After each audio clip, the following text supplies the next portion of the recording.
Monsanto, Rémi Dumas, vous êtes vice-président des jeunes agriculteurs. Vous continuez, vous, à l'utiliser, le glyphosate et le Roundup notamment. Vous n'avez pas d'autre alternative aujourd'hui ? Alors aujourd'hui, oui, j'utilise encore un petit peu de glyphosate, là où je n'ai pas effectivement d'alternative. Il faut savoir que depuis des années, on n'a pas attendu qu'on nous dicte les lois. On fait des efforts pour réduire nos produits phyto, pour réduire notre impact sur l'environnement. Donc aujourd'hui, sur certaines parcelles, je mets en place, par exemple dans les vignes, la mécanisation, mais c'est pas possible partout. C'est pas possible partout, et surtout, ça a un coût plus élevé. Donc aujourd'hui, je mets en péril mon exploitation parce que je ne suis pas rémunéré plus, mais je fais plus d'efforts financiers pour enlever des produits phyto, passer mécaniquement. Et est-ce que c'est vraiment mieux de passer 5, 6, 7 fois un tracteur dans une parcelle ou juste une fois avec 1 litre de glyphosate? C'est qu'aujourd'hui, en fait, on regarde avec des œillères certaines choses. On dit, il y a un millier d'études qui disent que le glyphosate est pas bon. L'EFSA contredit un petit peu tout ça. Venez sur le terrain et vous verrez déjà que les agriculteurs font des efforts, mais on ne peut pas se passer du zéro chimie. Zéro chimie, c'est un doux rêve. On peut pas nous mettre des bâtons dans les roues. Par contre, on essaye de faire mieux. Donc, donnez-nous des solutions alternatives qui soient possibles sur les exploitations. Aujourd'hui, quand on travaille dans les grandes cultures en conservation des sols, c'est-à-dire qu'on ne fait plus de labour, on ne remue plus la terre, on est obligé de passer à faible dose du glyphosate pour enlever les herbes qui sont concurrentes à nos cultures. Si on enlève ça, on va revenir à l'ancienne, comme il y a 50 ou 60 ans, sans blâmer mes aïeux, qui travaillaient d'une autre façon, et je ne sais pas si c'était mieux pour notre planète. On va retrouver en direct notre jeune agriculteur, entre guillemets, Quentin Le Guillou. Monsieur, l'agence européenne ment sur le glyphosate ? Je n'ai jamais eu écho forcément sur un mensonge de l'agence européenne. Alors après, s'ils mentent sur ça, ça veut dire qu'on peut les remettre en question sur énormément de choses, parce que depuis des années, on suit quand même tout leur dire. Donc faudrait pas qu'on vire sur un monde complotiste, et puis enfin bon, sur ce qui a été dit tout à l'heure. Madame n'est pas complotiste, elle est chercheure à l'Institut national à l'INRAE. Ce que je veux dire, si aujourd'hui on peut remettre en question l'EFSA, ça veut dire qu'on peut la remettre en question sur beaucoup de choses. Donc qui croire au bout d'un moment, en fait, c'est ça. Moi, j'en utilise du glyphosate. Je fais attention au moment où je l'applique et comment je l'applique, avec des positionnements bien définis d'application. Et si tout est respecté avec des grammages respectés, aujourd'hui, on est capable de faire des utilisations restreintes et uniques et efficaces. Voilà.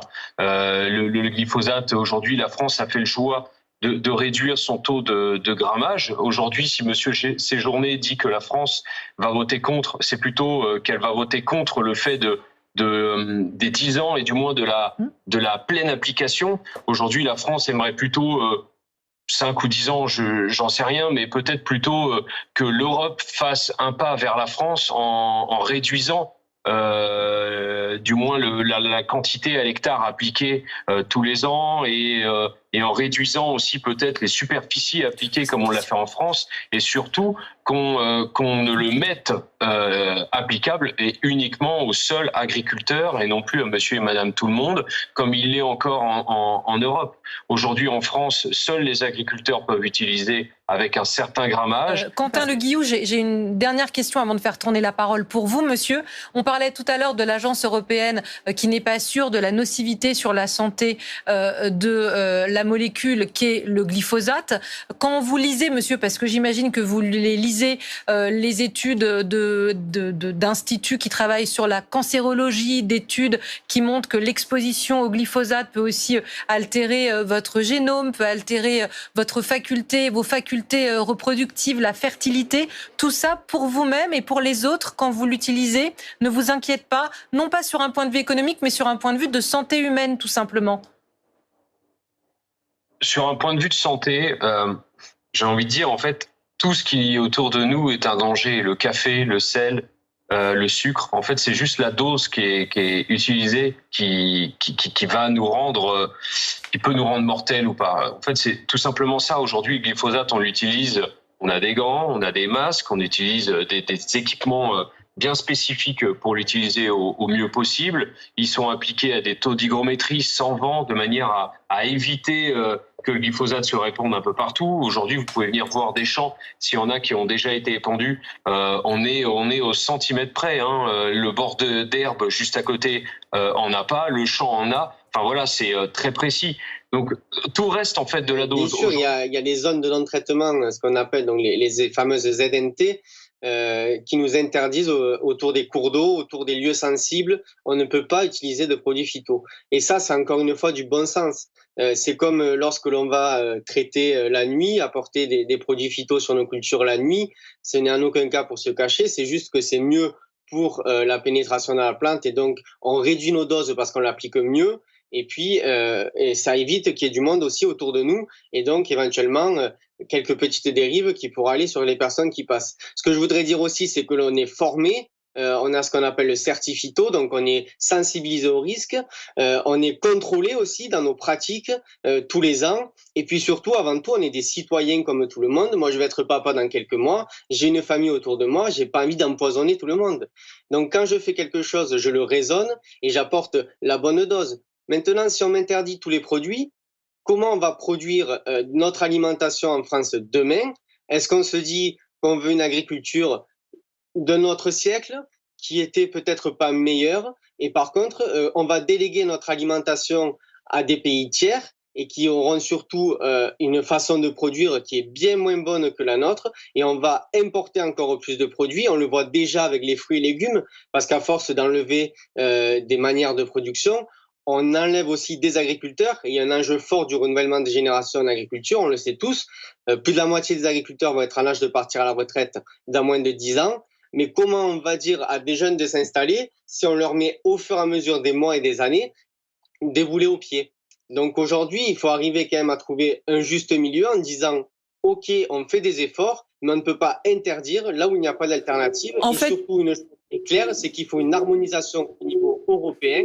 Et on ne peut pas dire aujourd'hui, l'Europe, elle dit juste « Oui, ben nous, on autorise un petit peu, mais après, débrouillez-vous dans les pays de faire ce que vous voulez et on sait très bien comment ça va faire. » De conclusion, rapidement, Quentin Le Guillou, quand vous entendez tout ça, quand madame vous dit les chercheurs travaillent et je caricature et notre travail, on l'utilise pas, on vous a donné des moyens, on a donné des alternatives, on a produit un guide en quelque sorte pour changer de modèle et l'agriculture traditionnelle ne veut pas bouger pour des questions de rentabilité, j'imagine, d'économie.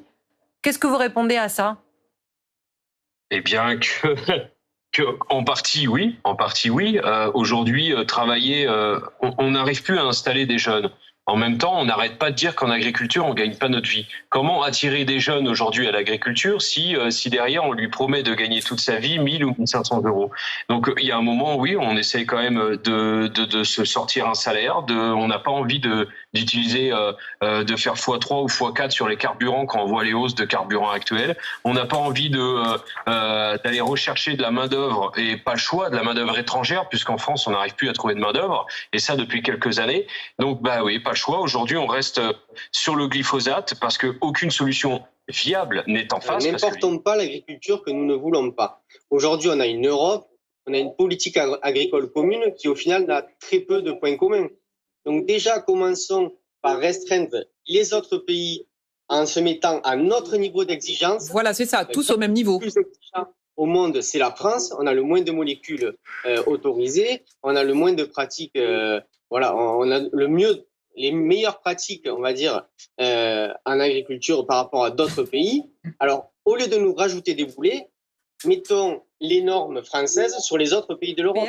Votre syndicat, monsieur, est présent évidemment à Bruxelles pour aussi influencer les députés. Tout le monde à table ouverte au Parlement européen. Et est-ce que votre syndicat pousse pour que le glyphosate puisse continuer à être utilisé, n'est-ce pas ? On pousse pour que l'agriculture française continue d'exister. Aujourd'hui, moi, je vais prendre encore mon cas. Je suis en agriculture de conservation des sols. Je suis à 50 litres de gasoil à l'hectare, alors que en agriculture conventionnelle, on va tourner autour de 110, 120 litres, voire même en bio à 150 litres à l'hectare de gasoil. Donc oui, moi, j'utilise 1 litre de glyphosate. Donc mis tout bout à bout, je suis plus efficace pour ma part en termes de rejet de CO2 face à une utilisation massive de carburant du x3. Donc en fait, voilà, tout se pose aujourd'hui. Aucun mode agricole n'est parfait. Tous les modes agricoles s'opposent. Nous, chez Chia, on est contre un modèle agricole unique.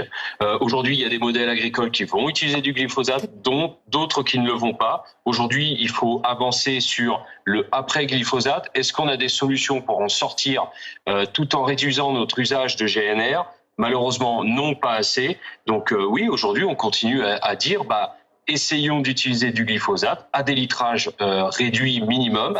Aujourd'hui, on est prêt, nous, à se dire, on arrête tout, on sort de tout usage de produits dangereux qui pourraient avoir un pictogramme tête de mort ou CMR d'implosion cancérigène, mutagène, reproductive.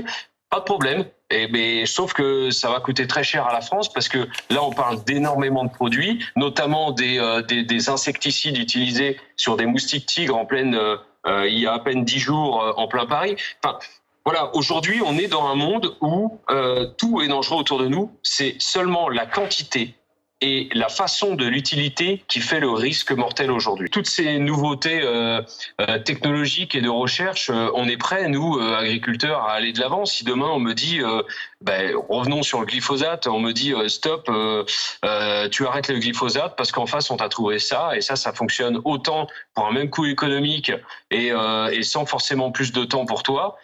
Bingo, moi j'y vais sans problème, et je pense que 99 des agriculteurs en France iront.